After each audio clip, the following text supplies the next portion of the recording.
Are you looking for love on a So, long term yes. like longevity? Yes. Because I hear these stories. We talked about it, and like, how is your love life? Shit. Yeah. Why? Okay, so the thing is, for me, I'm 21, but like I said, I have the mentality of a 40-year-old. Yeah. So for me, like, I'm much more mentally and emotionally mature than a lot of people my age.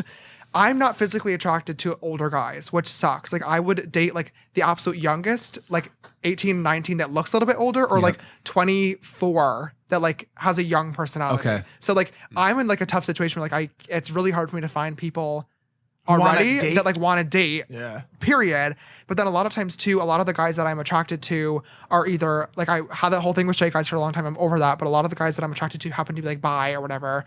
But a lot of the times, like, they're TikTok boys that like can't just pick up their life and move to LA, or like aren't ready for an actual relationship. Or a lot of times straight guys will still DM me to this day and like be into it. And like, sure, it's a fun hookup, like never opposed, but like that never turns into anything real because they're not comfortable enough with themselves to be with an actual guy. Is that bothering you? Does that frustrate you? Or is it did for a long time, but now I don't engage with those people really at all anymore. And if I do, it's just for a hookup, like for example, a few nights ago, and I know that it's not going to turn into anything real. Transparency is everything. As long as both people are being honest with each other, there's no shame in the game. But you know what they always say? You're gonna find love when you're not looking for it, right? And so I'm sure you're learning that slowly. That if you try to get into a relationship with people that, especially in LA, it's like so hard. And what's weird too is like, it's weird because I've had really good relationships.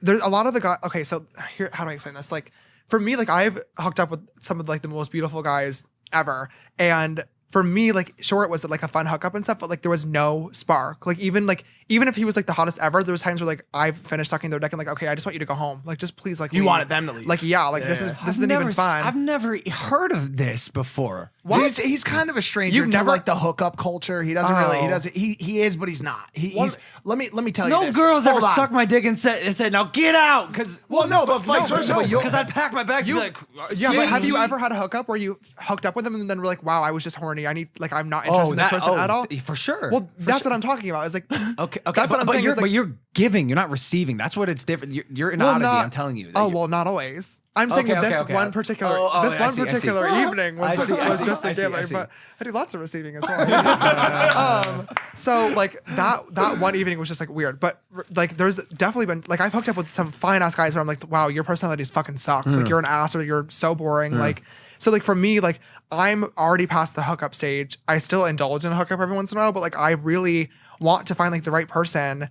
You know, like I just bought a beautiful new house. Like I want to wake up with somebody. Like I have an amazing job. Like I want to bring somebody on, trips when I go. I want to bring somebody to meetings and stuff. Like I want a partner. Yeah. But like it's really hard to find that person, and especially because I'm so young too. Like a lot of people just aren't ready for that type of commitment yet. So yeah, can you imagine? I mean, at 21, looking in that same age bracket, you're gonna just find other people who are looking to hook up a lot of times. Yeah, you don't go to clubs or anything like that, right?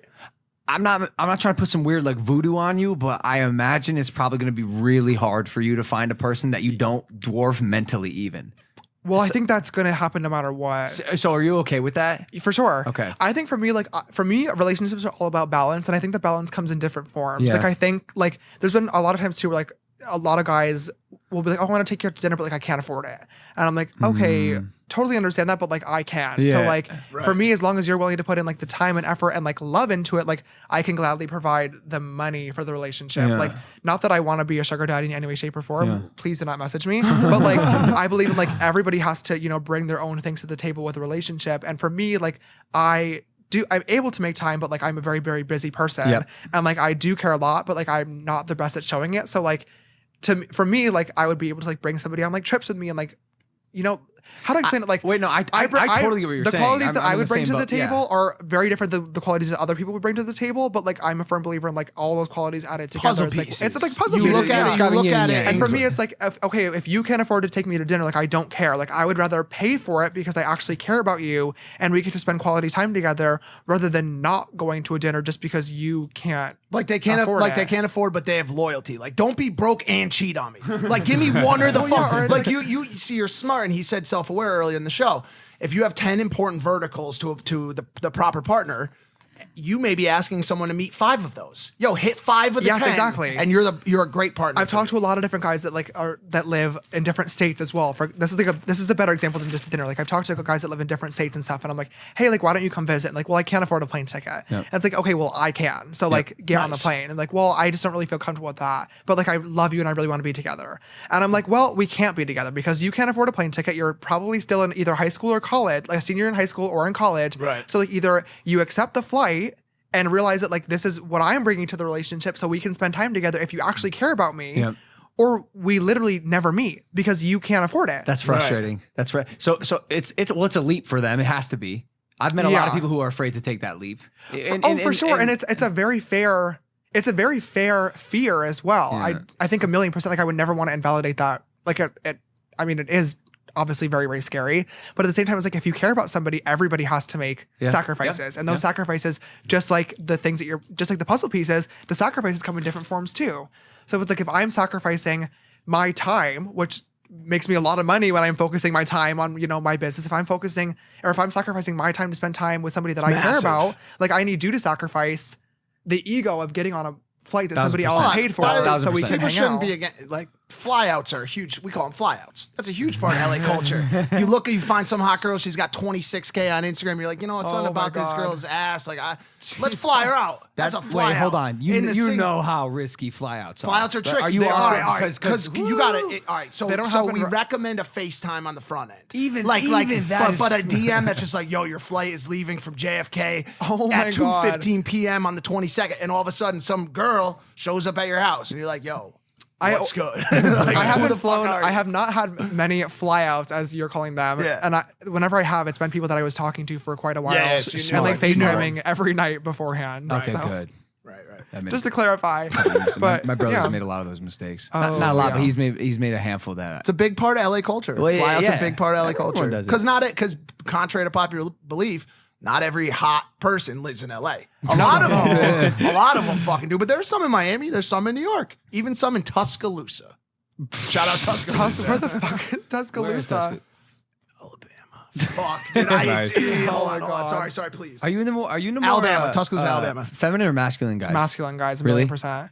I'm not into feminine guys like at all. Really? Yeah. Huh. Is that the normal way of things being? Is it usually? Unfortunately, there are.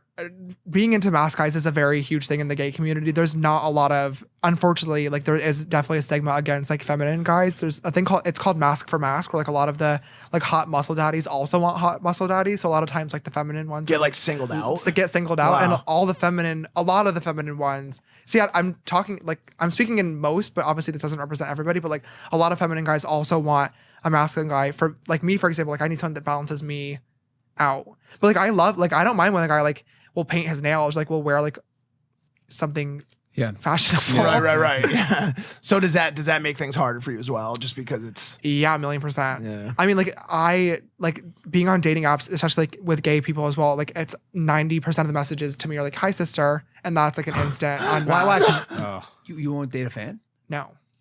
That's such an interesting topic. My girlfriend had gone on a date with a guy one time that she met through a dating app or something like that, and he showed up with a picture for her to sign. That is that is my worst nightmare. So excited to meet you. Could you just sign this? And also, can you do a video for my friend and send us? Like, yo, that's such an interesting. I would walk out right then and there. She did. Yeah, she did. Oh, she didn't. No, I think like it's a tough subject because like when you have a lot of followers, people are gonna know who you are regardless. So like fan is like a loosely defined term in the situation. Sure.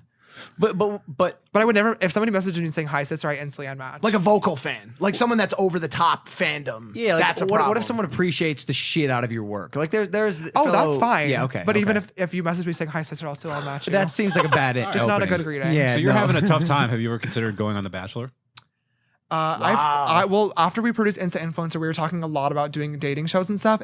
I actually had a few pitches that were very, very successful, but I ended up pulling out of them last minute, which was a large monetary opportunity loss for me. But I think my biggest thing is like I've been through a lot of shit with relationships, and unfortunately, a lot of it has ended up online, especially after last year's situation. Yeah. So although I would love to find true love, I would never want to do that in like a public way. Yeah. Like if I ever do get in a relationship, which hopefully, ends up happening sometime whenever I'm not looking, I would want to be with that person in private for quite a while before ever making that, public, just to ensure that like things were actually going the real. So you don't have to do the massive break. No, I mean the Coachella thing that you were talking about earlier, like I talked to a guy for 7 months and he flew himself out to Coachella saying that he was curious or whatever and used me for followers the entire time.